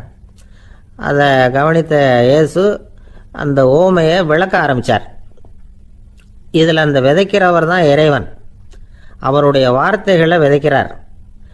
அந்த வார்த்தைகளை கேட்கிற மக்கள் அந்த விழுந்த விதைகள் மாதிரி 4 வகையானவர்கள். சில பேர் பாதை ஓரத்தில் விழுந்த விதைகள் மாதிரி. இறைவன் வார்த்தைகளை அவங்க கேட்குறாங்க, ஆனால் தீய எண்ணங்கள் செய்கைகள் மூலமாக விதைக்கப்பட்ட வார்த்தைகள் அழிஞ்சு போடுது. இறைவன் வார்த்தைகளை கேட்ட உடனே மகிழ்ந்து போய் உடனே சில பேர் அதை ஏற்றுக்கிறாங்க. இவங்கெல்லாம் அந்த பாறை பகுதியில் விழுந்த விதைகள் மாதிரி. அதனால் இவங்கெல்லாம் வேறு இல்லாதவங்க, கொஞ்ச காலத்துக்கு இறை வார்த்தைகளுக்கு கீழ்ப்படிந்து நடப்பாங்க. அதனால் ஏதாவது இடைஞ்சல் ஏற்பட்டால் உடனே தடுமாறுவாங்க. தங்கள்கிட்ட இருக்கிற நல்ல பண்புகளை விட்டுட்டு பாவ வழிகளுக்கு போயிடுவாங்க. முள் செடிகளுக்கு இடையில் விழுந்த விதைகள் மாதிரி உள்ளவங்க யாருன்னா, இவங்களுக்கு உலக கவலை உண்டு, செல்வத்தின் மீது மயக்கம் உடையவர்கள். உலக ஆசைகள் இவங்களுக்குள்ள பூந்துடுறதுனால அங்கே இருக்கிற நல்ல பண்புகள் மறைஞ்சு போயிடுது. அதனால் அவங்களும் உபயோகம் இல்லாதவங்கள ஆயிடுறாங்க. நல்ல மனிதர்கள் நல்ல நிலத்தில் விழுந்த விதைகளுக்கு ஒப்பானவர்கள். இவங்க இறை வார்த்தையை கேட்குறாங்க, அதை ஏற்றுக்கிறாங்க, அவங்களும் நல்லபடியாக வாழுறாங்க, அடுத்தவங்களுக்கும் உபயோகமாக இருப்பாங்க. இதுதான் இயேசு சொன்ன விளக்கம். நல்ல வார்த்தைகளை கேளுங்கள், நல்ல வார்த்தைகளை ஏற்றுக்கொள்ளுங்கள், அடுத்தவங்களுக்கு உபயோகமாக இருங்க. இதுதான் பெரியவங்கள்லாம் நமக்கு சொல்லுகிற உபதேசம். ஒரு அப்பா தன்னுடைய மகனுக்கு உபதேசம் பண்ணார். இதை பாருப்பா, நல்ல வார்த்தைகளை கேட்கணும், எப்போதுமே மகன் அப்பா பேச்சை கேட்கறது நல்லது அப்படின்னாராம். நீ ஏதாவது ஒரு தப்பு பண்ணால் என் தலையில் ஒரு முடி நரைச்சி வெள்ளையாக போடும்பா, நீ செய்கிற ஒவ்வொரு தப்புக்கும் என் தலையில் ஒவ்வொரு முடி வெள்ளையாயிடும் அப்படின்னாராம். பையன் யோசிச்சான், அப்பா இப்போதான் எனக்கு புரியுது, தாத்தாவோட தலைமுடி பூராவும் வெள்ளையாக இருக்கிறதுக்கு என்ன காரணம்ங்கிறது எனக்கு இப்போ தான் புரியுது அப்படின்னானா. ஐயா, உங்கள் பேரை தொடர்ந்து தினம் கேட்டுக்கிட்டு இருக்கிறேன் அப்படின்னார் ஒருத்தர். தொடர்ந்து கேட்குறீங்களே, உங்களுக்கு காது வலிக்கலையா அப்படின்னு கேட்டோம். பேசுகிற உங்களுக்கே வாய் வலிக்கல அப்படிங்கிறப்போ கேட்குற எங்களுக்கு எப்படி காது வலிக்கும் அப்படின்னார். நம்ம உடம்புல ஒரு அதிசயம் என்ன தெரியுமா? ரொம்ப நேரம் நாம் நடக்கிறோம்னு வச்சுக்கோங்க, கால் வலிக்கும். ரொம்ப நேரம் வேலை செஞ்சால் கை வலிக்கும், உடம்பு வலிக்கும். ரொம்ப நேரம் பார்த்துக்கிட்டே இருந்தால் கண்ணு வலிக்கும். ரொம்ப நேரம் பேசிக்கிட்டே இருந்தால் வாய் கூட வலிக்கும். ஆனால் ரொம்ப நேரம் கேட்டுக்கிட்டே இருக்கிறதுனால காது வலிக்கிறது இல்லை. அதனால் கேட்கறதுக்கு முக்கியத்துவம் கொடுத்தாங்க நம்ம பெரியவங்க.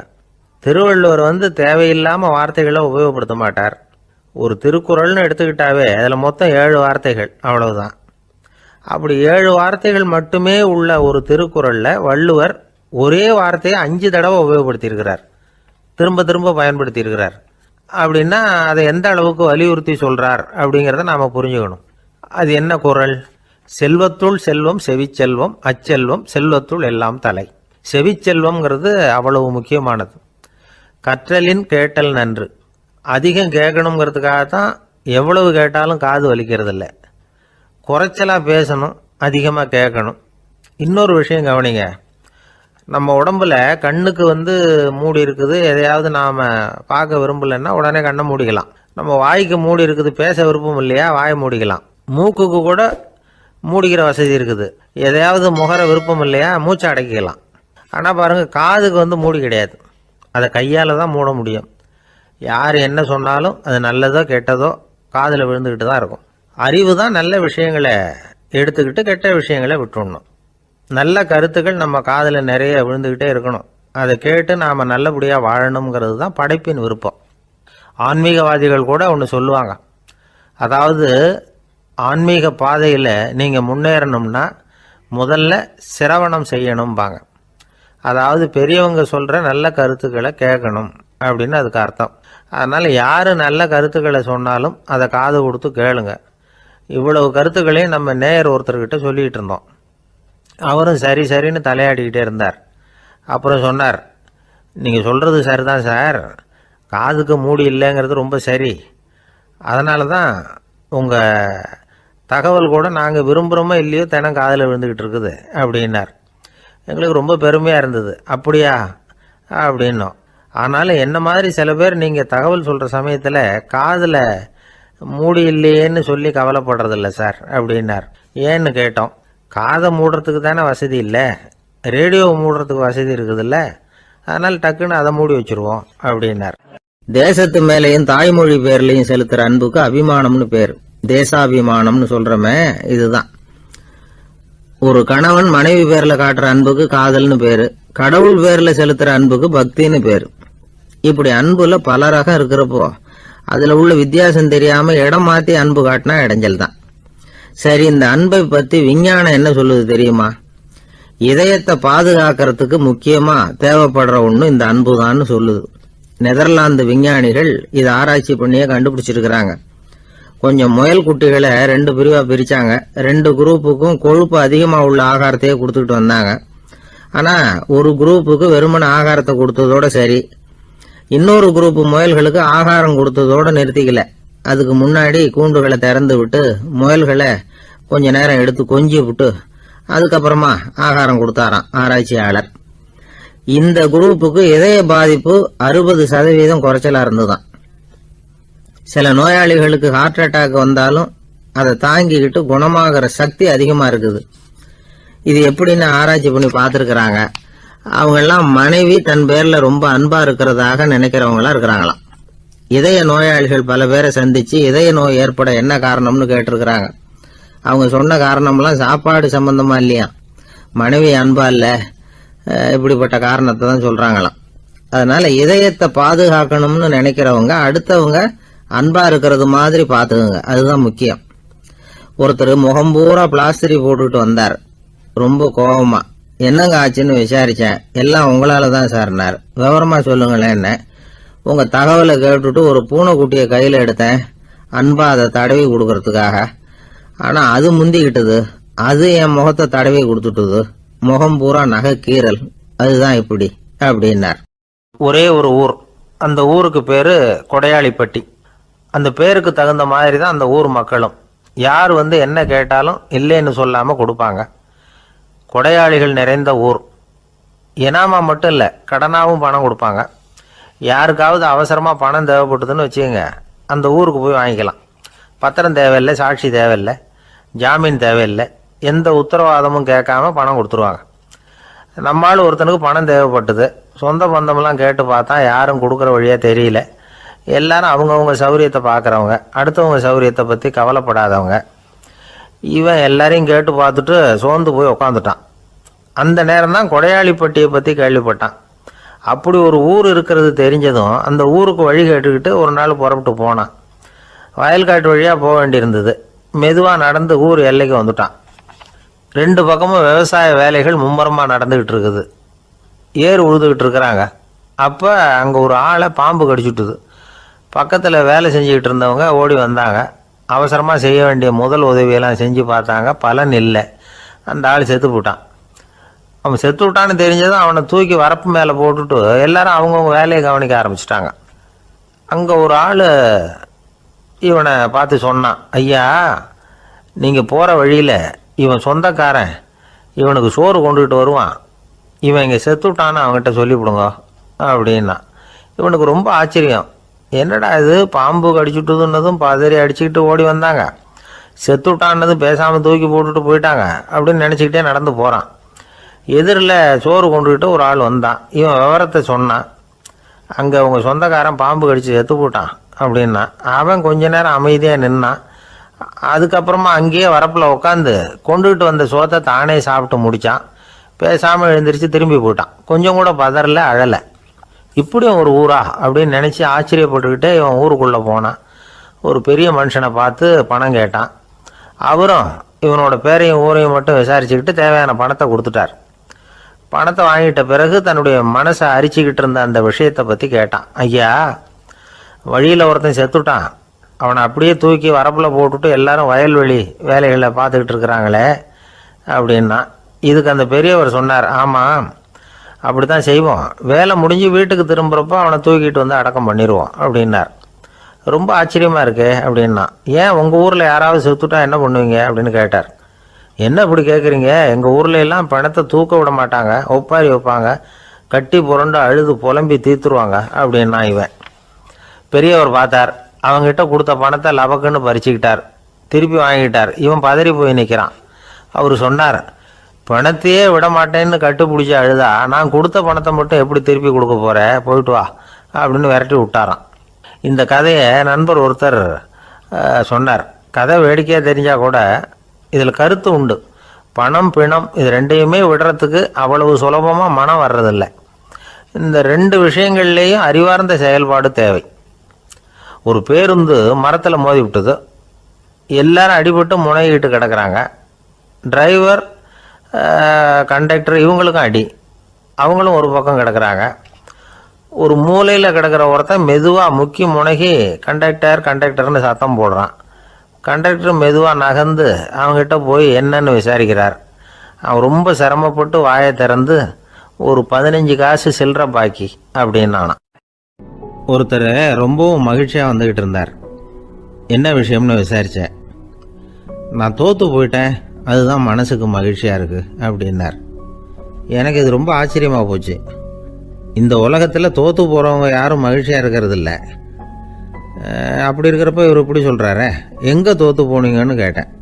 அதுக்கப்புறம் தான் அவர் விவரமாக சொன்னார். என்னோட 5 வயசு குழந்தையோட நான் விளையாடிக்கிட்டு இருந்தேன். அந்த விளையாட்டில் என் குழந்தை ஜெயிச்சுட்டுது, நான் தோற்று போயிட்டேன் அப்படின்னார் ரொம்ப உற்சாகமாக. நான் யோசித்து பார்த்தேன். அதாவது நாம் சின்ன குழந்தையாக இருக்கிறப்போ எந்த விளையாட்டில் கலந்துக்கிட்டாலும் அதில் நாம் தான் ஜெயிக்கணும்னு ஒரு வெறி நமக்குள்ளே இருக்கும். நம்மளை எதிர்த்து விளையாடுறவர் நல்லவரா கெட்டவரா, பெரியவரா சின்னவரா அப்படிங்கிறதெல்லாம் முக்கியம் கிடையாது. அவர் தோற்று போகணும், நாம் ஜெயிக்கணும், அதுதான் முக்கியம். எதிரியை சந்தோஷப்படுத்த விளையாடுகிற கலை அப்போ நமக்கு தெரியறதில்ல. வாழ்க்கையில் ஒரு பக்குவம் வந்ததுக்கு அப்புறம் வெற்றி பெறணுங்கிற மன அழுத்தம் போயிடுது. போட்டியில் ஜெயிக்கணுங்கிறத விட குழந்தையை சந்தோஷப்படுத்தணுங்கிறது முக்கியமாக போச்சு. ஜெயிக்கணுங்கிற வெறி ஓடி போட்டுது. ஒரு குழந்தையாக இருந்தப்போ நம்ம வளர்ச்சிக்கு உதவிய வெறி பெரியவனானதுக்கு பிறகு நமக்கு எதிரியாக மாறுது. அதை சரியான சமயத்தில் நாம் புரிஞ்சுக்கிட்டோம்னா போதும், நாம் பொழைச்சிக்கலாம். ஒவ்வொரு மனுஷனுமே வாழ்க்கையோட அடுத்த கட்ட வளர்ச்சியில் அடி எடுத்து வைக்கிற நேரத்தில் தன்கிட்ட இருந்து ஏதோ ஒரு குணத்தை அல்லது தன் குணம் இருந்த ஏதோ ஒரு உறவை நாம் இழக்கத்தான் வேண்டியிருக்குது. ஒரு கட்டம் வரைக்கும் உதவியாக இருந்த குணம் அடுத்த கட்டத்துக்கு தடையாக கூட மாறிடலாம். இந்த பரிமாண மாற்றத்துக்கு உள்ளாகிற ஒவ்வொருத்தரும் பிரத்யட்சமாக இதை உணர்றாங்க. ஆனால் பல பேர் எப்படின்னா பழசை திறந்துவிட்டு புதிய கொள்கைகளை உருவாக்கிக்கிறதுக்கு இஷ்டம் இல்லாமல் இருந்துடுறாங்க, அல்லது அப்படி செய்ய முடியாமல் தவிக்கிறாங்க. இதையெல்லாம் மீறி அந்த பழசை திறந்துட்டா அதை இழந்ததால் உண்டாகிற மன அழுத்தம் சில காலத்துக்கு வருத்திக்கிட்டு தான் இருக்கும், வேறு வழி இல்லை.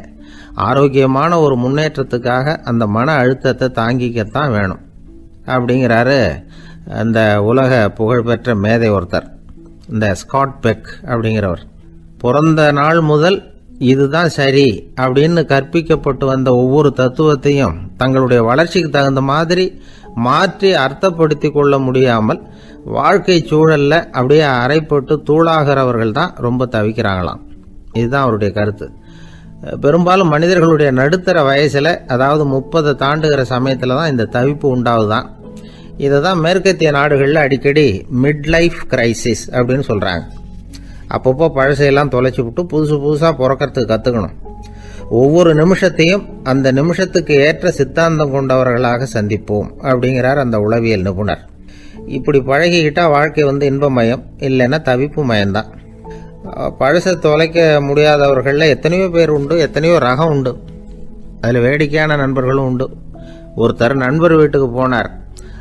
அவர் ஏதோ இனிப்பு பலகாரம் கொடுத்து சாப்பிட சொல்லியிருக்கிறாங்க அவங்க வீட்டில். இவர் சாப்பிட்டு பார்த்துட்டு சொன்னாராம், சார் 6 மாதத்துக்கு முன்னாடி ஒரு தடவை இங்கே வந்தேன், அப்போது ஒரு இனிப்பு பலகாரம் கொடுத்தீங்க, அது இதை விட நல்லா இருந்தது சார் அப்படின்னாராம். அப்போ செஞ்ச அதே இனிப்பு பலகாரம் தான் சார் இதுவும் அப்படின்னாராம் அவர். ஒருத்தர் மனசில் நிம்மதி இல்லாமல் உட்காந்துருந்தார். என்ன சார் விஷயம் அப்படின்னு விசாரித்தேன். அகலக்கால் வச்சுட்டேன், அதுதான் அவதிப்படுறேன்னார். விவரமாக சொல்லுங்கன்னு. வீடு கட்டணும்னு ஆரம்பித்தேன், வேலை பாதியிலே நிற்கிது, கையில் பணம் இல்லை அப்படின்னார். இது மாதிரி ஆசாமிகள் பல பேரை நீங்கள் பார்த்துருக்கலாம். இவங்கெல்லாம் சுலபமாக மன அழுத்தத்துக்கு ஆளாயிடுறாங்க. மன உளைச்சல், அதாவது ஸ்ட்ரெஸ் அப்படின்னு சொல்கிறோமே, அதுக்கு அடிப்படையான சில காரணங்கள் உண்டு. அதாவது மிகையாக திட்டமிடுதல் அப்படிங்கிறதும் ஒரு முக்கியமான காரணம். நடைமுறை சாத்தியம் என்னங்கிறத மனசில் வச்சுக்கிட்டு எந்த திட்டத்தையும் தீட்டணும், அப்போ தான் அது சரியாக வரும். 2வது காரணம் என்ன தெரியுமா? ஒரே நேரத்தில் பல்வேறு செயல்களில் ஈடுபடுறது. தொலைபேசியில் பேசிக்கிட்டே கையில் இருக்கிற கடிதத்தை படிச்சுக்கிட்டே எதிரில் உட்காந்துக்கிட்டு இருக்கிறவருக்கும் அப்பப்போ பதில் சொல்லிக்கிட்டு மனசில் பல்வேறு சிந்தனைகளை அப்படியே ஓட விட்டுக்கிட்டு இருக்கிறது, இதுவும் மன அழுத்தத்தை உண்டாக்குது. 3வது காரணம், எதிலேயும் வெற்றி மட்டும் எதிர்பார்க்குற ஒருதலைப்பட்சமான ஆர்வம். நாம் தொட்டதெல்லாம் வெற்றியாகவே முடியணும் அப்படின்னு எதிர்பார்க்குறவங்க ஏதாவது ஒன்றில் தோல்வியை கண்டால் தோண்டு போயிடுறாங்க. எப்படியும் முடியலாம்ங்கிற எண்ணம் ஏற்கனவே நமக்குள்ளே இருந்துட்டுதுன்னா அந்த அவஸ்தை வராது. அதனால் அதுவும் நம்ம வளர்த்து கொள்ள வேண்டிய ஒரு குணம். மன உளைச்சல் ஏற்படுறதுக்கு இன்னொரு காரணம், எதையும் வேகமாக செஞ்சுடணும் அப்படிங்கிற துடிப்பு. அந்த துடிப்பே மனசை அழுத்த ஆரம்பிச்சிடும். எந்த ஒரு காரியத்திலையும் தாமதமோ இடையூறோ ஏற்பட்டால் அதை பொறுத்துக்கிற மனப்போக்கம் வேணும். அது இல்லாதவங்க அழுத்தத்துக்கு ஆளாயிடுறாங்க. சில பேர் வேலைன்னு எந்த நேரம் பார்த்தாலும் வேலையே கதின்னு கிடப்பாங்க.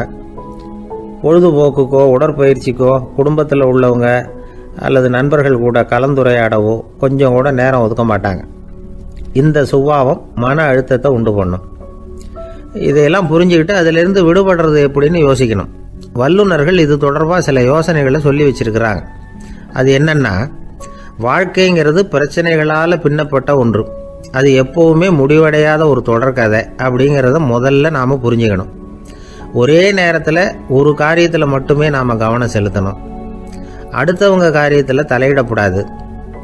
எதையும் பேச ஆரம்பிக்கிறதுக்கு முன்னாடி நம்மை நாமே கேட்டுக்க வேண்டிய கேள்வி 2. 1, நான் சொல்ல போகிறது ரொம்ப முக்கியமானதா?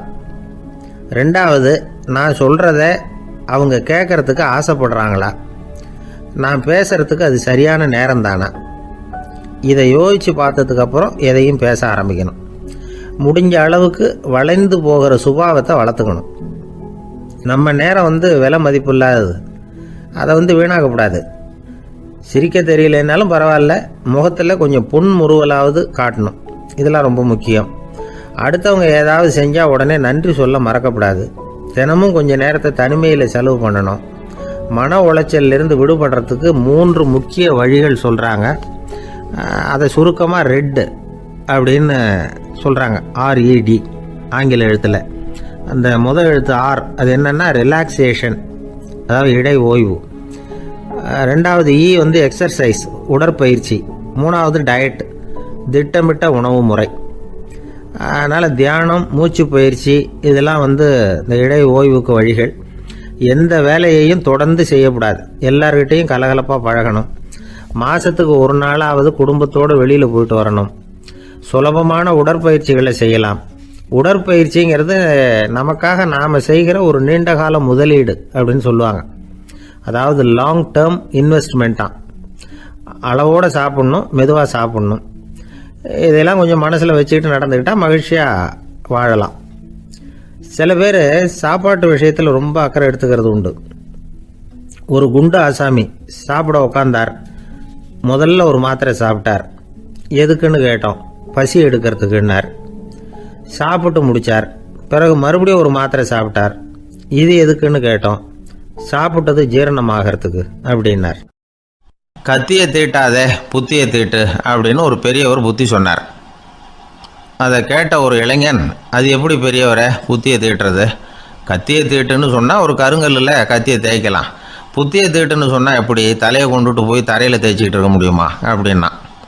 அந்த பெரியவர் உடனே புரிஞ்சுக்கிட்டார், இந்த இளைஞனுக்கு புத்தி கூர்மை கம்மி அப்படிங்கிறத புரிஞ்சுக்கிட்டார். அது சரி, அறிவுக்கும் புத்திசாலித்தனத்துக்கும் என்ன வித்தியாசம்? இது ஒரு முக்கியமான கேள்வி. அறிவுன்னா என்ன, புத்திசாலித்தனம்னா என்ன? இதே கேள்வியை சாக்ரட்டிஸ் கிட்ட அவருடைய சீடன் ஒருத்தன் கேட்டானான். ஐயா, அறிவுக்கும் புத்திசாலித்தனத்துக்கும் என்னங்க வித்தியாசம் அப்படின்னு கேட்டிருக்கான். சாக்ரட்டிஸ் நிமிர்ந்து பார்த்துருக்கிறார் அந்த சீடனை. அதுக்கப்புறம் சொன்னாராம், நான் சொல்கிறேன் உன்னுடைய கேள்விக்கு பதில், ஆனால் அதுக்கு முன்னாடி நீ ஒரு காரியம் பண்ணணும்னாரான். என்னங்க செய்யணும் சொல்லுங்கன்றிருக்கான். அதோ பாரு, ஒரு பெரியவர் உட்காந்துருக்கிறாரு, அவர்கிட்ட போ, இங்கேருந்து பக்கத்தில் இருக்கிற அந்த கிராமத்துக்கு போய் சேர எவ்வளவு நேரம் ஆகும் அப்படின்னு கேட்டுட்டு வா அப்படி சொன்னார் சாக்ரட்டிஸ். சரின்னு சொல்லிவிட்டு இவன் போனான். அந்த பெரியவர் முன்னாடி போய் நின்னான். ஏங்க பெரியவரை, இங்கேருந்து அதோ தெரியுத அந்த கிராமத்துக்கு போய் சேர்றதுக்கு எவ்வளவு நேரம் ஆகும் அப்படின்னு கேட்டான். பெரியவர் நிமிர்ந்து பார்த்தார், ஆனால் பதில் எதுவும் சொல்லலை. இவன் மறுபடியும் ஒரு தடவை அதே கேள்வியை அவர்கிட்ட கேட்டான். என்னங்க, நான் கேட்குறது உங்கள் காதில் விழுதா? அந்த கிராமத்துக்கு போய் சேர்றதுக்கு எவ்வளோ நேரம் ஆகும் அப்படின்னு சொல்லி மறுபடியும் கேட்டான். அப்பவும் அவர் பதில் சொல்லலை. உடனே அவன் மனசுக்குள்ளே முடிவு பண்ணிக்கிட்டான், சரி பெரியவர் ஒரு மாதிரியாக தெரிகிறார், புத்தி சுவாதீனம் சரியில்லாத ஒரு மாதிரி தெரியுது அப்படின்னு நினச்சிக்கிட்டே வந்த வழியிலே திரும்பி வந்துட்டான். கொஞ்சம் தூரம் நடந்திருப்பான். இப்போ அந்த பெரியவர் மறுபடியும் கூப்பிட்டார், இளைஞனே இப்படி வாழ்னார். இவனுக்கு ஒன்றும் புரியல. மறுபடியும் திரும்பி நடந்தான். அவர் முன்னாடி போய் நின்னான். பெரியவர் சொன்னார், தம்பி, இங்கேருந்து அந்த கிராமத்துக்கு போய் சேர்றதுக்கு 5 நிமிஷம் ஆகும் அப்படின்னார். இப்போ அந்த இளைஞன் அந்த முதியவரை ஒரு மாதிரியாக பார்க்க ஆரம்பித்தான். அதுக்கப்புறம் கொஞ்சம் யோசித்தான். பிறகு அவர்கிட்டே கேட்டுட்டான், ஏங்க பெரியவரை, இதே பதிலை அப்போவே என்கிட்ட சொல்லியிருக்கலாமே, என்னை திரும்பி போன்னு சொல்லிவிட்டு பாதி தூரம் போனதுக்கப்புறம் மறுபடியும் கூப்பிட்டு அதுக்கப்புறம் இப்படி சொல்கிறீங்களே இது நியாயமா அப்படின்னா பெரியவர் சிரித்தார். அதுக்கப்புறம் சொன்னார், ஏன்பா நீ எவ்வளவு வேகமாக நடக்கிறேங்கிறத பார்க்காம நீ கிராமத்துக்கு போய் சேர வேண்டிய நேரத்தை எப்படி என்னால் சொல்ல முடியும்? அதனால தான் உன்னை கொஞ்சம் தூரம் நடக்க விட்டு உன்னுடைய நடையின் வேகம், அந்த கிராமம் இருக்கிற தூரம் ரெண்டையும் கணக்கு போட்டு அதுக்கப்புறம் நேரத்தை சொன்னேன்னார். சீடன் வந்து தலை குனிந்தான். அப்படியே திரும்பி வந்து சாக்ரட்டிஸ் முன்னாடி நின்னான். சாக்ரட்டிஸ் இப்போ சொல்கிறார், தம்பி அதுக்கு பேர் தான் புத்திசாலித்தனம். இந்த அறிவு கூர்மை வந்து எல்லா இளைஞர்களுக்கும் வரணும் அப்படிங்கிறதுக்காகத்தான் கத்தியை தீட்டாத புத்தியை தீட்டு அப்படின்னு பெரியவங்கள்லாம் சொல்லிகிட்டு இருக்கிறாங்க. புத்தியை தீட்டுறவங்கெல்லாம் வாழ்க்கையில் அறிவாளியாகிறாங்க, தீட்டாதவங்க கோமாளியாகிறாங்க. இதுதான் இன்றைக்கி நடக்கிறது. அதனால் அறிவு கூர்மைங்கிறது வேற.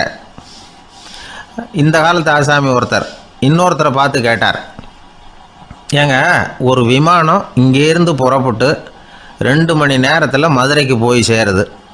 நல்லா கவனிங்க, ஒரு விமானம் இங்கேருந்து புறப்பட்டு 2 மணி நேரத்தில் மதுரைக்கு போய் சேருது அப்படின்னா என்னோடய வயசு என்னன்னு கேட்டார். இவர் கேட்குறதுல ஏதாவது அர்த்தம் இருக்கா? அதாவது இங்கேருந்து புறப்பட்டு 2 மணி நேரம் ஆகுது மதுரைக்கு போகிறதுக்கு, அப்படின்னா என் வயசு என்னன்னு கேட்குறாரு. இதை கேட்ட உடனே அவர் பதில் சொன்னார், அப்படின்னா உங்களோட வயசு 20 அப்படின்னார். எப்படிங்க அவ்வளவு கரெக்டாக சொன்னீங்க அப்படின்னு கேட்டார். வேறு ஒன்றும் இல்லை, எங்கள் பக்கத்து வீட்டில் ஒரு முழு பைத்தியம் இருக்குது, அதோட வயசு 40, அப்படின்னா உன் வயசு 20 தான் இருக்கணும் அப்படின்னார். அரை பைத்தியம்னு முடிவு பண்ணிக்கிட்டார். அதனால் வாழ்க்கையில் அறிவு கூர்மைங்கிறது ரொம்ப அவசியம். அந்த புத்திசாலித்தனம் இருக்கிறவங்க வாழ்க்கையில் வெற்றி பெறுவது நிச்சயம். ஒரு ஊரில் ஒரு பெரியவர் இருந்தார். ஒரு நாள் அவரை தேடி ஒருத்தர் வந்தார். ஐயா, நான் கடவுளை பரிபூர்ணமாக நம்புகிறேன் அப்படின்னார். சரி, அந்த நம்பிக்கை உனக்கு எப்படி வந்ததுன்னு கேட்டார் இவர். அவர் சொல்ல ஆரம்பித்தார், ஐயா எனக்கு கல்யாணம் ஆகி 10 வருஷம் ஆச்சு, ஆனாலும் குழந்தை பாக்கியம் இல்லை. அதுக்கு என்ன காரணமாக இருக்கும்னு நான் யோசனை பண்ணிகிட்டு இருந்தப்போ நண்பர் ஒருத்தர் ஒரு ஆலோசனை சொன்னார். உனக்கு மதப்பற்று இல்லை, எந்த கடவுளையுமே நம்ப மாட்டேங்கிற, அதுதான் காரணம். கடவுளை நம்பு, உனக்கு குழந்தை பாக்கியம் கிடைக்கும் அப்படின்னார். அவர் அப்படி சொன்னாரே தவிர எனக்கு சந்தேகம்தான். இருந்தாலும் அவர் சொன்னபடியும் நடந்து தான் பார்ப்போமே அப்படின்னு முடிவு பண்ணேன். கடவுளை நம்ப ஆரம்பித்தேன். அந்த வருஷமே அழகான ஆண் குழந்தை பிறந்தது. எல்லாம் இறைவன் அருள் அப்படின்னார். இவர் இப்படி சொன்னதை கேட்டதும் அந்த பெரியவர் சொன்னார், நீ சொல்கிறதெல்லாம் சரிதான், இருந்தாலும் இந்த காலத்தில் எந்த ஒரு காரியமாக இருந்தாலும் அதை சோதனை செஞ்சு பார்த்துட்டு தான் ஒரு முடிவுக்கு வந்து சேர முடியும். அறிவுபூர்வமான முடிவு அதுவாக தான் இருக்கும். அறிவியல் சோதனைகள் அப்படித்தான். ஒரு குறிப்பிட்ட விஷயத்தை பற்றி எத்தனை தடவை சோதனை பண்ணாலும் ஒரே முடிவு தான் கிடைக்கணும், அதுதான் சரியாக இருக்கும். அதனால் இப்போ மறுபடியும் ஒரு சோதனைன்னார். என்ன செய்யணும் அப்படின்னு கேட்டார் இவர். கடவுள்கிட்ட ஒரு பெண் குழந்தை வேணும்னு கேளு. முதல்ல ஆண் குழந்தையை கொடுத்தது மாதிரியே இப்போ ஒரு பெண் குழந்தையையும் கொடுக்குறாரா பார்க்கலாம் அப்படின்னார். சரின்னு சொல்லி இவர் அதே மாதிரி முயற்சி பண்ணினார். அதுக்கப்புறம் அவர் இந்த பெரியவர்கிட்ட வரவே இல்லை. கொஞ்ச காலம் கழித்து இவரே அவரை தேடிட்டு போய் கதவை தட்டினார். அவர் கதவை திறந்தார். என்ன ஆச்சு, கடவுள் கண் திறந்தாரா அப்படின்னு கேட்டார். அவர், அந்த சமாச்சாரம்லாம் நமக்கு வேணாம் சார், முதல் தடவை அது ஏதோ தற்செயலாக ஏற்பட்ட ஒரு சாதகம். இப்போ நீங்கள் 2வது தடவை சொன்ன பிறகு தினமும் கடவுளை வேண்டிக்கிட்டு தான் இருக்கிறேன், ஒன்றும் நடக்கலை அப்படின்னார் ரொம்ப விரக்தியாக. ஒரே ஒரு தோல்வியில் உங்கள் நம்பிக்கையெல்லாம் பறந்து போயிடுது பார்த்தீங்களா அப்படின்னார் அந்த பெரியவர். எல்லாம் நல்ல விதமாக நடக்கிற வரைக்கும் நம்பிக்கை, எதிர்பார்த்தது தோல்வியில் முடிஞ்சுட்டுதுன்னா அவநம்பிக்கை. மற்றவர்கள் பேரில் வைக்கிற நம்பிக்கை எந்த நேரத்திலையும் விவகாரமாகி விடக்கூடிய சாத்தியம் உண்டு. நாம் நம்பிக்கை வைக்க வேண்டியது நம்ம கிட்ட தான், நமக்குள்ளே இருக்கிறார் கடவுள். எனவே நம்ம பேரில் நாம் வைக்கிற நம்பிக்கை தான் உண்மையான கடவுள் பக்தி. நிபந்தனையற்ற நம்பிக்கையாக அது இருக்கணும். எல்லாம் நல்லபடியாக நடந்துக்கிட்டு இருந்தா எந்த முட்டாளுக்கும் நம்பிக்கை வரத்தான் செய்யும் அப்படிங்கிறது ஒரு பெரியவர் கருத்து. தியானத்தின் மூலமாக தான் உனக்குள்ள ஆழமாக தோண்டுனா உன்னுடைய அடி ஆழத்தில் நம்பிக்கை வந்து அப்படி ஊற்றெடுக்கும், அதை பார்க்க முடியும் அப்படிங்கிறது பெரியவர்கள் சிந்தனை. ஒரு குழந்தை அப்பாவை பார்த்து என்னப்பா பண்ணுறேன்னு கேட்டுதான். பிரார்த்தனை பண்ணிட்டு இருக்கிறேன்னாராம் அப்பா. பிரார்த்தனை பண்ணுனா என்ன கிடைக்கும் அப்படின்னு கேட்டுதான் குழந்தை. எல்லாம் கிடைக்கும் அப்படின்னாராம் அப்பா. நீ வச்சிருக்கிறிய பேனா அது கூட கிடைக்குமான்னு கேட்டுதான் குழந்தை. கிடைக்குமேன்னு இருக்கார். அப்படின்னா அந்த பேனாவை என்கிட்ட கொடுத்துரு, நீ பிரார்த்தனை பண்ணி வேற பேனா வாங்கிக்கோ அப்படின்னு தான் அந்த குழந்தை. ஒரே ஒரு ஊரில் ஒரு அம்மா இருந்தாங்க. அந்த அம்மாவுக்கு ஒரே ஒரு பிள்ளையாண்டான். அவனுக்கு ரொம்ப அக்கறையோடு கல்யாணம் பண்ணி வச்சாங்க. கல்யாணம் முடிஞ்சதும் மருமக பொண்ணு வீட்டுக்கு வந்து சேர்ந்தது. அப்பாடா, என் கடமை முடிஞ்சுது, இனிமேல் அக்கடான்னு எங்கேயாவது ஒரு மூலையில் படுத்து கிடக்கலாம் அப்படின்னு நினச்சாங்க அந்த அம்மா. ஆனால் நினைக்கிறபடி எங்கே நடக்குது? அதுக்கப்புறம் தான் பிரச்சனையே ஆரம்பமாச்சு. மருமகள் குணம் சரியில்லை, ஒரு மாதிரி. அந்த பொண்ணு வீட்டுக்கு வந்ததுமே முதல் வேலையாக மாமியாரை பார்த்து, அதுதான் நான் வந்துட்டேன்ல, இனிமேல் உங்களுக்கு என்ன வேலைங்க, புறப்பட வேண்டியது தானே, காசி ராமேஸ்வரம்னு எங்கேயாவது போங்க அப்படின்ட்டு தான். மாமியார் பார்த்தாங்க, கொஞ்சம் யோசனை பண்ணாங்க. இந்த பாருமா, நீ இப்படி சொல்கிறதுக்கு முன்னாடியே வீட்டை விட்டு புறப்படணுங்கிற முடிவுக்கு நான் வந்துட்டேன். வீட்டை மட்டும் இல்லை, இந்த உலகத்தை விட்டே கூட போகிறதுக்கு தயாராக இருக்கிறேன். ஆனால் ஒரே ஒரு விஷயத்துக்காக என் உயிரை கையில் பிடிச்சிக்கிட்டு இருக்கிறேன் அப்படின்னாங்களாம். என்ன விஷயம்னு கேட்டது இந்த மருமக பொண்ணு. வேற ஒன்றும் இல்லை, என் பிள்ளைக்கு கல்யாணம் பண்ணி வச்சுட்டேன். ஒரு பேர புள்ள பிறந்து அதை என் கண்ணால் பார்த்துட்டேன்னா நான் எங்கே வேணும்னாலும் போகிறதுக்கு தயாராக இருக்கிறேன் அப்படின்னாங்களாம் அந்த மாமியார். மாமியார் இப்படி சொல்கிறதுலேயே நியாயம் இருக்கிறதாக பட்டுது அந்த பொண்ணுக்கு. சரி, அப்படியே இருந்து பார்த்துட்டு போகலாம் அப்படின்னு அனுமதி கொடுத்தது. கொஞ்ச காலத்தில் ஒரு பேரன் பிறந்தான். அந்த அம்மாவும் பேரனை கண்ணால் பார்த்துட்டாங்க. சரி, பேரனை பார்த்தாச்சுல்ல, இனிமேல் புறப்பட வேண்டியது தானே அப்படின்னது மருமக பொண்ணு. மாமியார் பார்த்தாங்க, நீ சொல்கிறது சரிதாம்மா, அதில் ஒன்றும் தப்பு இல்லை. என்னோட பேரன் உங்களை அம்மா அப்பான்னு கூப்பிடுறத என் காது குளிர கேட்டுட்டு போயிடுறேனே அப்படின்னாங்களாம். சரி, அந்த ஆசையை நிறைவேறட்டும் அப்படின்னு காத்துக்கிட்டு இருந்தாங்க. பேரன் வளர்ந்தான், நடந்தான், பள்ளிக்கூடம் போனால் பெரியவனானா. மருமக பொண்ணு மறுபடியும் மாமியாரை விரட்ட ஆரம்பிச்சுட்டுது, இன்னும் புறப்புள்ளையான்னு. இதை பாருமா, இது வரைக்கும் இருந்துட்டேன். பேரனோட கல்யாணத்தையும் கண்ணால் பார்த்தா தான் இந்த கட்டை வேகும் போல் இருக்குது அப்படின்னு சொல்லி ஒரு மாதிரியாக பேச ஆரம்பித்தாங்க. இதுவும் நியாயமான ஆசையாக தான் படுது அப்படின்னு அது யோசிச்சிருக்கு அந்த பொண்ணு. சரின்னு அதுக்கும் ஒத்துக்கிட்டது. உடனே பேரனுடைய கல்யாணமும் முடிஞ்சது ஒரு வழியாக. இனிமேல் ஒரு நொடி கூட இங்கே இருக்கக்கூடாது, புறப்படுங்க அப்படின்னு மாமியாரை விரட்டிச்சான் அந்த பொண்ணு. இப்போ அந்த மாமியார் தன்னோட மருமகளை பார்த்து சொல்கிறாங்க, இதோ கிளம்பிட்டாம்மா, என் மூட்டை முடிச்செல்லாம் கட்டிக்கிட்டேன், புறப்பட்டுவிட்டேன். அப்படியே நீயும் உன் துணிமணிகளை மூட்டை கட்டிக்கிட்டு கிளம்பிடும், என்னோட சேர்ந்து 2 பேருமா சேர்ந்து போயிடலாம் அப்படின்னாங்களாம். அந்த பொண்ணு முழிக்குது. முழிக்காதே, உனக்கும் ஒரு மருமக வந்துட்டா, இனிமேல் நீயும் ஒரு மாமியார் தானே, உனக்கும் இனிமேல் இங்கே வேலை இல்லை, புறப்படு அப்படின்னாங்களாம். அப்போ தான் அந்த பொண்ணு சிந்திக்க ஆரம்பிச்சு தான், தன்னோட தவறு புரிஞ்சுதான். இந்த தகவலை கேட்டுக்கிட்டு இருக்கிற மருமகள்லாம் இதை பற்றி கொஞ்சம் யோசித்து பார்க்கணுங்கிறதுக்காகத்தான் இதை சொல்கிறோம் மாமியார்கள் சார்பாக. கொஞ்ச நாளைக்கு முன்னாடி ஒரு பொண்ணை பார்த்து பேசுகிற சந்தர்ப்பம் கிடைச்சிது ஒரு கல்யாண வீட்டில். அந்த பொண்ணு சொல்லிச்சு, சார் எனக்கு கல்யாணம் ஆகி 15 வருஷம் ஆகுது, நான் மாமியார்கிட்ட சண்டை போட்டதே இல்லை அப்படின்னு ரொம்ப அடக்கமாக சொல்லிச்சு. அது எப்படிம்மா சாத்தியமாச்சுன்னு கேட்டோம்.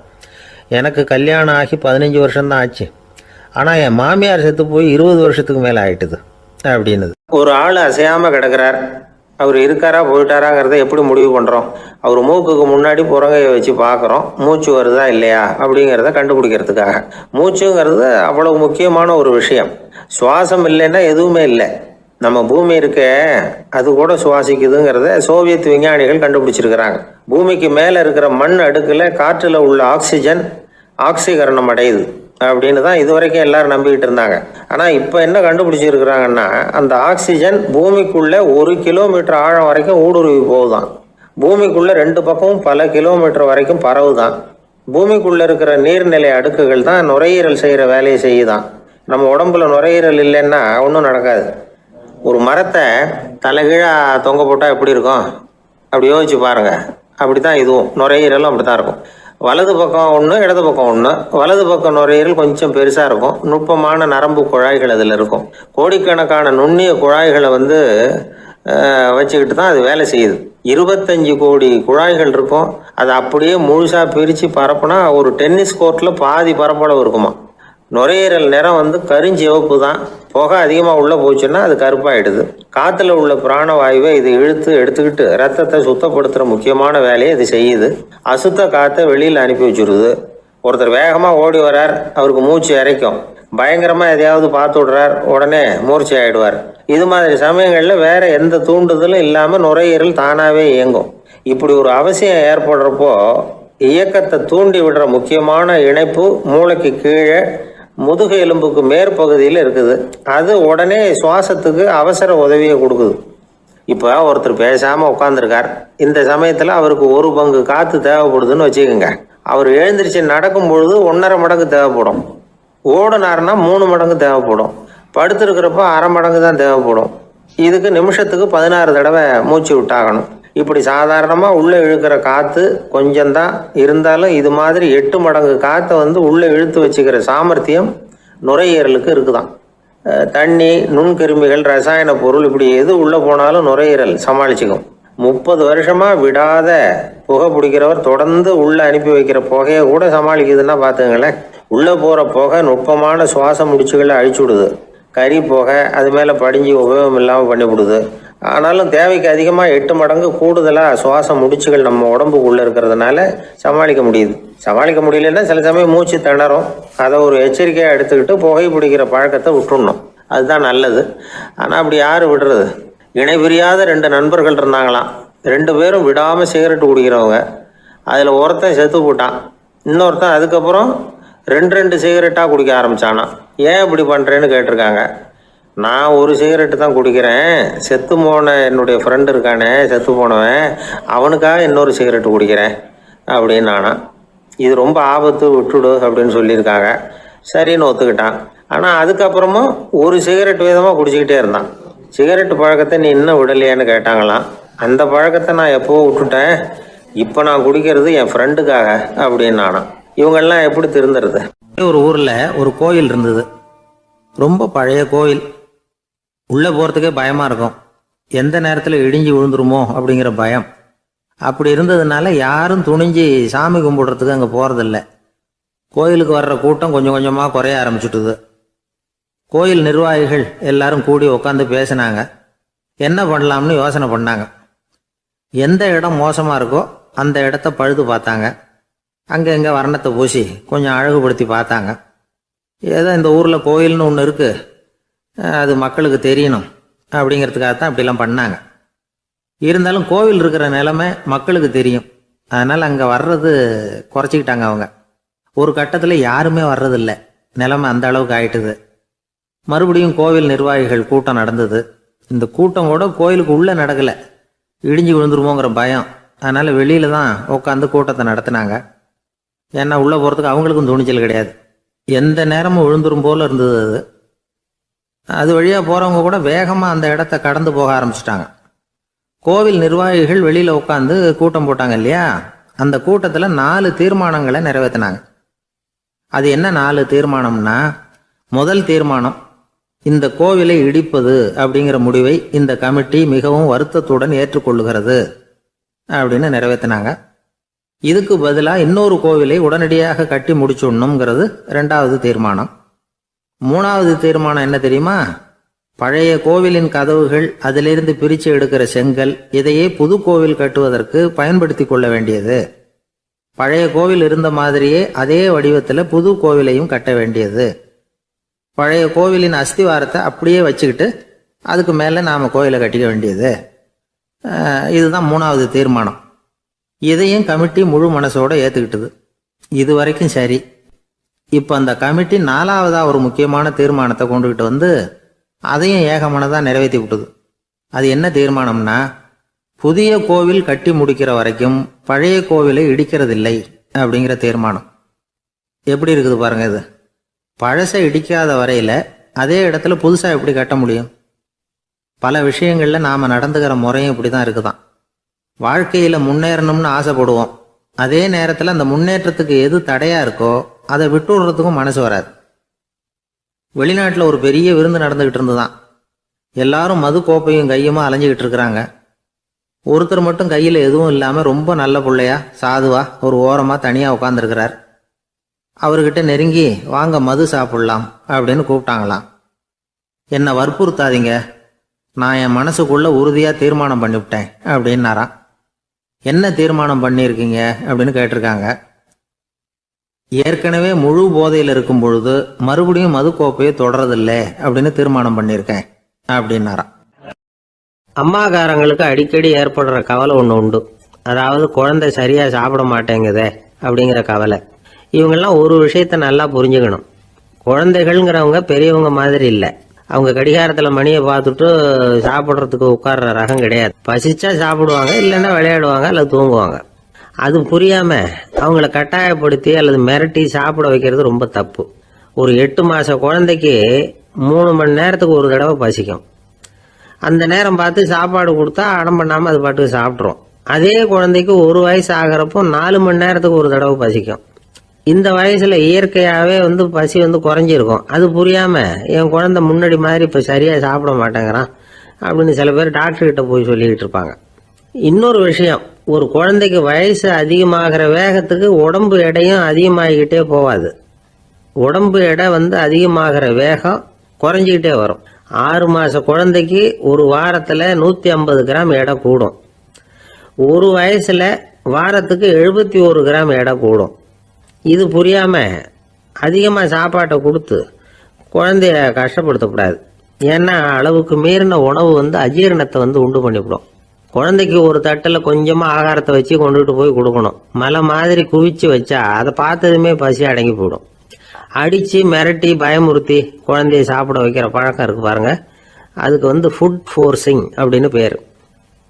இப்படி பண்ணுனா குழந்தைக்கு சாப்பாட்டில் விருப்பம் குறைஞ்சிரும், அதை கண்டாவே வெறுக்க ஆரம்பிச்சிடும். அது மாதிரி உளம் சார்ந்த பசி குறைவு, சைக்கோஜெனிக் அனோரெக்சியா, அது ஏற்படுமா. சாப்பாடுங்கிறதே ஒரு தண்டனை மாதிரி தோணும். குழந்தைகளுக்கு பிடிச்ச மாதிரியான ஆகாரத்தை கொடுக்கணும். சத்து அதிகம் இருக்குங்கிறதுக்காக அதுக்கு பிடிக்காத ஆகாரத்தை கொடுத்து கட்டாயப்படுத்தக்கூடாது. குழந்தைகளுக்கு 2 வயசு ஆகிறப்போ இயற்கையாகவே எதிர்மறை குணம் உண்டாகும். அதாவது அந்த எதிர்மறையா பேசுறது. இது மாதிரி சமயங்கள்ல நாம என்ன சொல்றோமோ அதுக்கு நேர்மாறா நடந்துக்கும். ஏட்டிக்கு போட்டி. சாப்பிட சொன்னா விளையாட போகும், விளையாட சொன்னா சாப்பாடு கேட்கும். இதை புரிஞ்சுக்கிட்டு நடந்துக்கணும். குழந்தை சொன்ன பேச்சை கேட்கலேன்னு கோவப்படக்கூடாது. குழந்தை வளர வளர பிடிவாத குணம் வர்றது சகஜம். கேட்டதை வாங்கி கொடுத்தாதான் சாப்பிடுவேன் அப்படின்னு பிடிவாதம் பண்ணும். வாங்கி கொடுத்து விடுறது தான் உத்தமம். நீங்களும் அதுகிட்ட பிடிவாதம் பண்ணிட்டு இருக்கக்கூடாது. ஏன்னா கேட்டது கிடைக்கலையேங்கிற ஏமாற்றம் கூட குழந்தையோட பசியை குறைச்சிரும். கேட்டது கிடைச்சிட்டா பசி அதிகமாகும். கொடுத்ததை மளமளன்னு சாப்பிட்றோம். குழந்தைகளுக்கு கண்ட கண்ட நேரத்தில் சாப்பிட்றதுக்கு எதையாவது வாங்கி கொடுத்துக்கிட்டு இருந்தா சாப்பாட்டு நேரத்தில் சாப்பிடாம அடம் பண்ண ஆரம்பிச்சிடும். பள்ளிக்கூடம் போகிற பிள்ளைங்க காலை உணவை சரியாக சாப்பிட மாட்டாங்க. அச்சம், அவசரம், பரபரப்பு இதெல்லாம் தான் காரணம். பள்ளிக்கு புறப்படுறதுக்கு ஒரு 3/4 மணி நேரத்துக்கு முன்னாடியே சாப்பாடு போட்டுருங்க, அது சரியாக போடும். படிக்கிற குழந்தைகள் உடல் சோர்வு, மனச்சோர்வு இது காரணமாக கூட சாப்பிட மறுக்கிறது உண்டு. இப்போ உதாரணமாக சாயந்தரம் விளையாடி விட்டு வீட்டுக்கு வந்ததும் சாப்பிட சொன்னால் வேணாம்பாங்க. இது உடல் சோர்வு. ரொம்ப நேரம் வீட்டு பாடங்களை செஞ்சு முடித்த கையோடு சாப்பிட சொன்னாலும் அவங்களால சரியாக சாப்பிட முடியாது. இது உளச்சோர்வு, அதாவது மனச்சோர்வு. இதை தவிர குழந்தைகளுக்கு உடல்நல குறைவு ஏற்பட்டால் கூட சாப்பிட மறுக்கிறது உண்டு. சில மருந்து மாத்திரைகள் கூட பசியை குறைச்சிரும். அதனால் சரியாக தெரிஞ்சுக்கிட்டு குழந்தைகளை சாப்பிட வைக்கணும். அது புரியாமல் கையில் சாப்பாட்டு தட்டை வச்சுக்கிட்டு குழந்தைகளை விரட்டிக்கிட்டு அலையக்கூடாது. ஒரு சின்ன பையன் சொன்னான், எங்கள் அம்மா சாப்பாடு போடுறது தெரிஞ்சா நான்